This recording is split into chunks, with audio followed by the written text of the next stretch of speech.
For decades, Guyana has been at a loss with regard to local democracy, a condition that was burdensome for the then opposition, now government.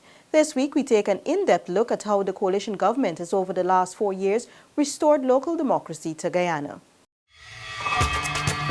Are you ready to embark on a truly epic adventure to an undiscovered corner of South America, where some of the most spectacular natural attractions are unveiled within a beautifully diverse landscape?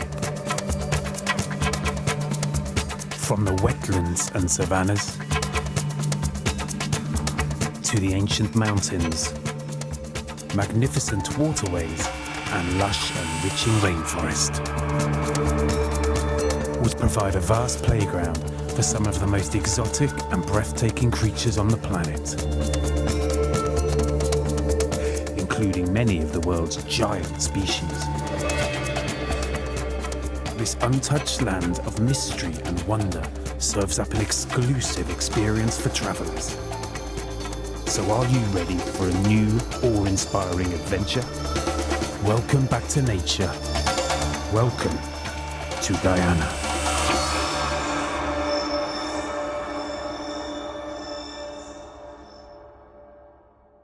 The year 2015 came as a breath of fresh air to Guyana. With the ascension of the APNU AFC coalition to office, Guyanese saw new hope on the horizon. The political, social, economic, and even constitutional fabrics of the country began to change. One such change which came and was fully embraced was the restoration of democracy, particularly at the local level. Following decades of dormancy, local government elections was restored under the coalition government in March 2016. Guyana for years had been struggling with a failed democratic system. Prior to 2016, the country had missed some 6 cycles of the constitutionally mandated elections, which was last held in 1994. In the absence of the LGE, the previous government had dissolved over 38 neighborhood democratic councils and had replaced them with interim management committees. Through those IMCs, the then central government controlled the operations of local communities. This had become a major bugbear for especially His Excellency President David Granger. He had insisted that Guyanese must have a say in whatever takes place in their respective communities. This, he stressed, could only occur if the citizens were allowed to make that choice at the polls. He assured the Guyanese that the country under his government will never again return to the tyranny of domination through dependence on central government. The Constitution of the Cooperative Republic of Guyana mandates the establishment of inclusionary democracy. And I quote something which all of us should remember, like the Lord's Prayer. The principal objective of the political system of the state is to establish an inclusionary democracy by providing increasing opportunities for the participation of citizens and their organizations in the management and decision-making processes of the state, with particular emphasis on those areas of decision-making that directly affect their well-being. Local democracy, therefore, is essential for the establishment of an inclusionary democracy. The Constitution, again, or supreme law, instructs us that local government is a vital aspect of democracy and shall be organized so as to involve as many people as possible in the task of managing and developing the communities in which they live. The renewal of local democracy over the past 3 years, therefore, was not accidental, the President said. According to him, it demonstrated government's commitment to the establishment of an inclusionary democracy in which citizens will play a greater role in the management of their communities. Local government elections, he said, stimulated greater grassroots participation in local democracy. Citizens, including the youth, volunteered as candidates for elections as councillors in neighborhood democratic councils and municipalities. This became the classroom for politics, the President noted, as many of them were successfully elected to manage their communities. Local democracy has restored hope and instilled vitality in our communities, towns and villages. A wave of enthusiasm is sweeping across our land. Local government is boosting community development. It is invigorating village economies. It is working. Progress is steady. Progress is sure. With President Granger at the forefront, the responsibility of democratic renewal was entrusted in the capable hands of Minister of Communities Ronald Bulkan. Minister Bulkan has been leading from the front as he, like President Granger, has an innate interest in the strengthening of local democracy. It was under this government in 2015 that Guyana was able to see the passage and assent by President David Granger of the Local Government Amendment Act Chapter 2802. The act gave local government organs the leeway to make decisions on their own without interference from central government. He said the local government system has found its rightful place in Guyana society under the APNU AFC government. We are now in the era of people's empowerment, if not of the small man being the real man. Gone are the days of the micromanager. Gone are the days of control, domination, and intolerable interference by central government. Ladies and gentlemen, local government in Guyana has been catapulted to its rightful position as a strategic partner in national development and given the attention it deserves. It is now placed at the front and center of our quest for a developed Guyana, where each citizen, irrespective of where they may live, in this 215,000 square kilometers, can enjoy the good life through the enhanced delivery of vital public services. Our mandate, as set out by President Granger, is to reverse the culture of control and dominance by the central government and replace it with the attitude of collaboration and facilitation to ensure that local organs are empowered to deliver effective, efficient, and sustainable services. It was under the stewardship of Minister Bulkan that Guyana successfully entered 2 consecutive local government elections, along with yearly internal elections as prescribed by law. The first in March of 2016 and the most recent in November of 2018. Over $1.6 billion was budgeted for the LGEs in 2018 alone.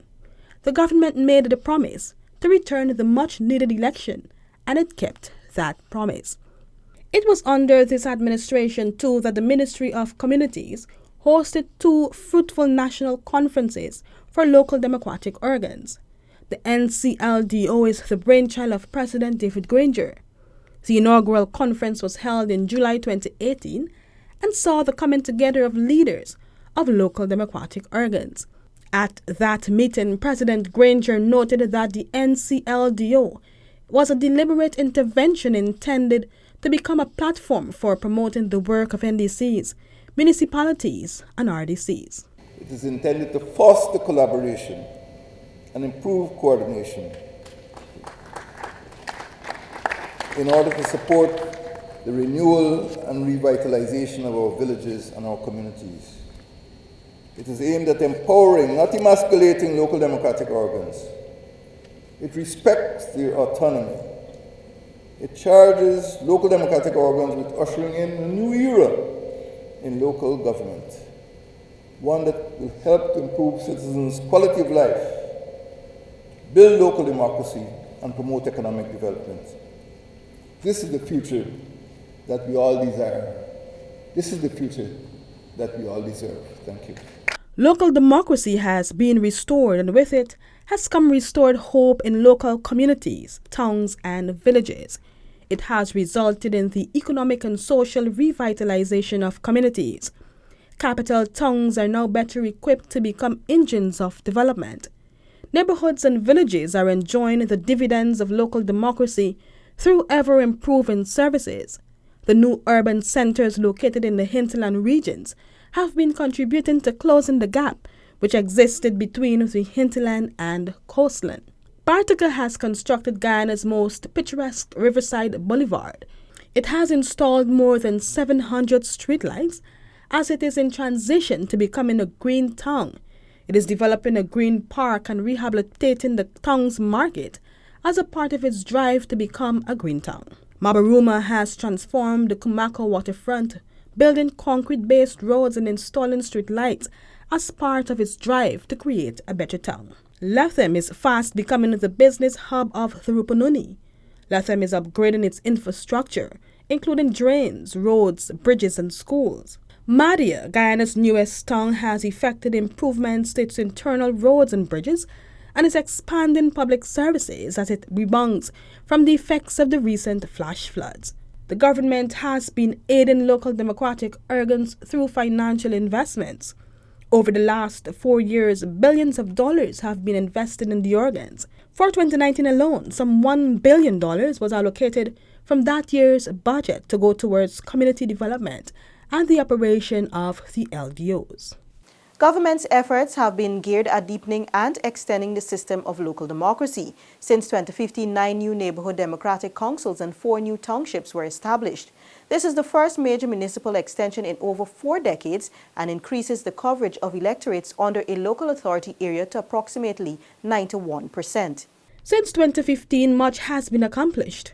Government, through the Ministry of Communities, saw the establishment of the first local government commission in accordance with Article 78A of the Constitution, aimed at removing central government dominance over the operations of the LDOs. Within that period, too, payment of stipend to the leadership of councils got underway for the first time. There was also enhanced financial support to all councils with the increase in subventions. Subventions to NDCs saw a 60% hike, moving from $3 million in 2014 to $5 million under the coalition government. Towards collaboration, the government had also established the National Regional Development Consultative Committee, aimed at promoting cooperation among municipalities, neighborhood democratic councils, and regional democratic councils to achieve these common goals. In 2018, during the NRDCC meeting, President Granger had explained that the government operates at the local, regional, and national levels and stressed that all 3 tiers must work together to improve living standards and create a better quality of life for Guyanese citizens. The government aims eventually at ensuring that each region would possess its own capital town. This is necessary to deliver administrative services and to promote economic development.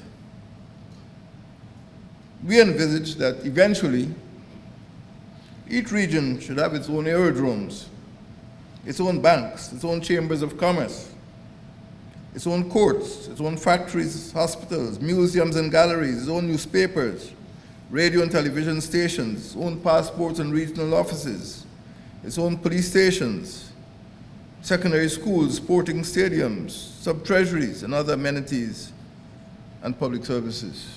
With the restoration of local democracy also came the push towards the realization of a plan of action for regional development. Another brainchild of President Granger, PARD forms part of the coalition government's efforts to make each of the 10 administrative regions a generator of development using its human, material, and natural resources.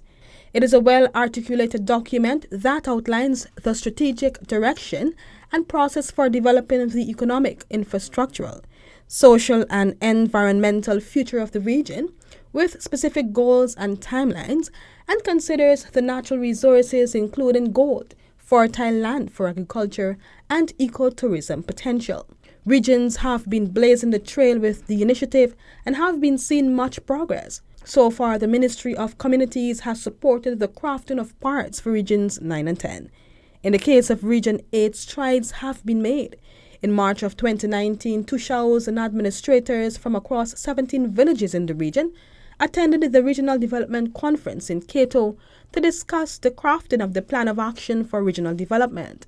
Minister Bulkin at that meeting spoke extensively of the potential of the region, noting that it has contributed billions of dollars to the country's national treasury and has been a source of sustenance for many. And the Potaro-Siparuni region is known as the heart of Guyana.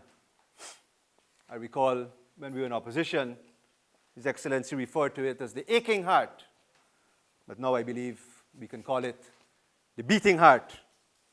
It is indeed the most breathtaking part of our country, home of the magnificent Kaichur and Orinduke Falls, and the adjacent Iwokrama International Center for Rainforest Conservation and Development, which is a botanical and zoological laboratory that we are proud of as Guyanese. In addition to its breathtaking scenery, which makes it a perfect ecotourism destination, this region is well endowed with fertile land for agriculture, natural resources, which have helped to contribute millions upon millions of dollars to our national treasury and has been a source of sustenance to many.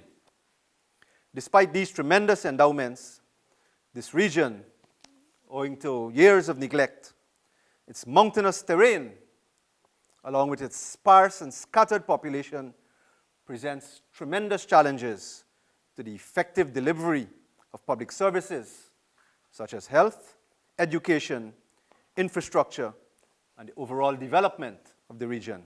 It is with this backdrop that the coalition government back in 2015 recognized the need for a fresh approach to how the regions and country are governed. The government embarked on empowering citizens to have a greater say in the management of their communities, whilst ensuring that all of the people in the regions benefit equitably from the resources of the state. Regional Chair, RDC councillors, Tushaus, senior councillors, administrators, your sons and daughters are entitled to a good quality education, just as a child in Georgetown. The hospital in your region, or rather hospitals and health centers, must have well-trained doctors with drugs and medications like those in any other region. This is what our President, His Excellency David Granger, said as the vision of this administration and what we are working towards. And I quote, "We want to ensure that we understand that Guyana is not two nations, one on the coastland, one on the hinterland. We want to bring those two parts together so that the quality of life and the standard of living on the coastland is the same as the standard of living in the hinterland." Minister Bulkan reiterated that the government believes that the region must be allowed to function independently with the citizens' views and opinions, forming the basis for any program or intervention. He told the village leaders that the government takes their development seriously, and with the revenues that will come from the oil and gas sector, the projects and programs out of the part will form the foundation for priority funding.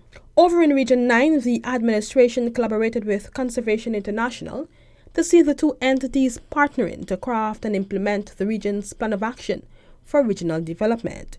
Regional Chairman Brian Alicuk had said CI had been providing technical assistance and finance to Region 9 for stakeholders' consultation and the involvement in crafting of the part. It is, quite some time now we have been working together, and more so is a partner of great value. CI, we call them our partners, and of great value in that, to develop our plan of action for regional development. They came aboard, willingly after the request was made by me as the regional chairman. Consistent with the coalition government's policy of decentralization, targeted measures were implemented over the last 4 years, aimed at strengthening the regional system. Government's focus has been on empowering the regions to do more. These regions were created for the purpose of development and not to be mere extensions of central government. Hence, the capital budgetary allocation for these regions has been increased by over 156% since 2015. The increase for the hinterland regions 1, 7, 8, and 9, overall increased the regions of 82%, 6.2 billion to 11.3 billion. The restoration of local democracy by this administration has opened doors for new faces to lead since the first major election under the coalition government in December 2016. President Granger has been swearing in a number of mayors to man the townships. The most recent batch of mayors was sworn in on December 30, 2019. There, the head of state called for more collaboration among the levels of government. Municipalities are essential elements of the local government system. Their role has been expanded beyond the mere provision of municipal services.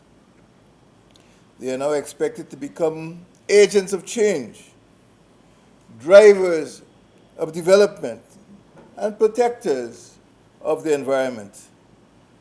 in collaboration with central government and the regional democratic councils.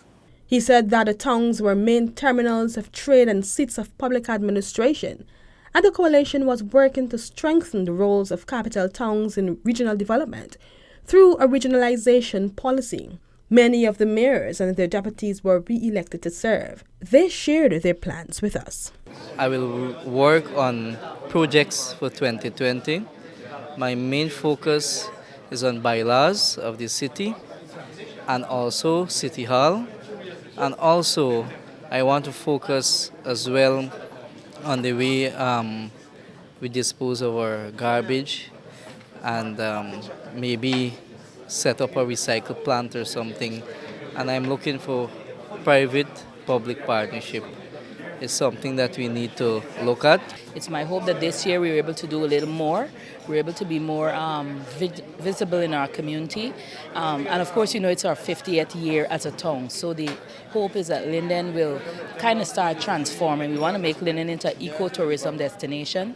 And so we're going to start working on community projects that transform the face and the aesthetics of the township. So that's where we're heading for this year. And of course, we're hoping to bring those investments in. The Linden-Lethem Road is going to start, and the road to Kokwani is going to start. So that's going to increase traffic.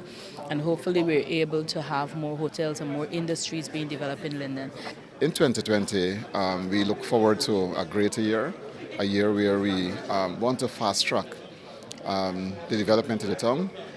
So much more emphasis, of course, will be placed on the general aesthetics of the town, improving our environment.